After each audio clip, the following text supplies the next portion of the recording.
whitewater or slalom, canoeing and kayaking. It's certainly not for the faint of heart. With tumultuous trips down a river full of rapids, it is not only something daring fun seekers do on vacations, but also it's an Olympic sport, first seen in Munich in 1972 and now a regular part of the Summer Games since 1992. American athletes are among those who have dominated this sport at the Olympics, and in recent years many nations' programs are on the rise. But it's not likely you would associate slalom canoe kayaking with Iran, and given the outdoor nature of this sport, with female athletes from Iran.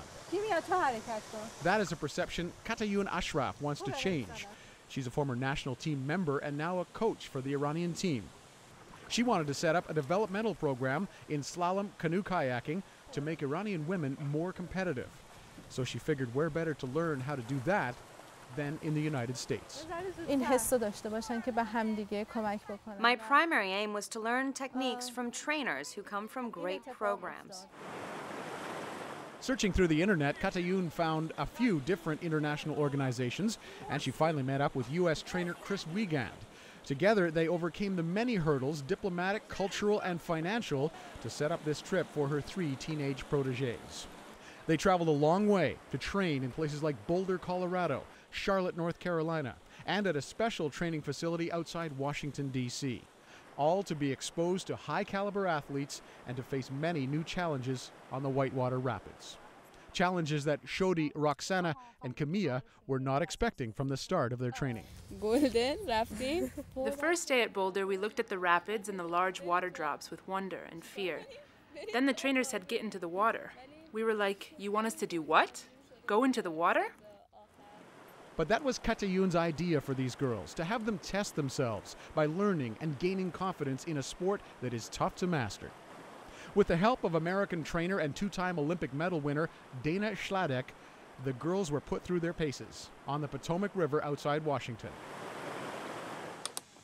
There were cultural issues to deal with, like the Islamic Republic's dress code. Special wetsuits to cover the girls' bodies were provided by sponsors, along with other much-needed equipment, like helmets that could double as a hijab. And from the start, there were training issues as well. I expected them to have 1 to 2 years of experience, and realizing that they did not, how do I personally, by myself, make these 3 girls capable in a month and a half time of those are 1 or 2 years of experience? But slowly, enduring many frustrating and challenging attempts, these girls defied their fears. I have learned to take on the rapids on my own, without having to count on anyone. Back home, when going down rapids, I always had help. I have to train. I have to learn what they have to teach. And they eventually won over their coaches as well. They're very enthusiastic. They're one of the more enthusiastic of the bunch. They seem to really want to get good in kayaking.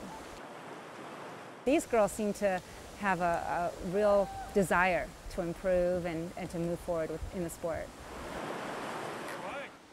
The Iranian girls improved to the point that they were invited to the U.S. National Whitewater Slalom Championships, where they competed against some of the best kayakers and surprised more than a few onlookers, including their own coach and mentor, Katayun. The help we've gotten from the Americans, either kayakers or regular people, has been quite overwhelming. They love to share their knowledge. I really enjoyed this aspect. I learned that the American people can be friends with the Iranian people, and Iranian people likewise to the Americans. So the Iranian paddlers did enjoy their time here in the United States, and the cultural and personal experience it became will be one for a lifetime.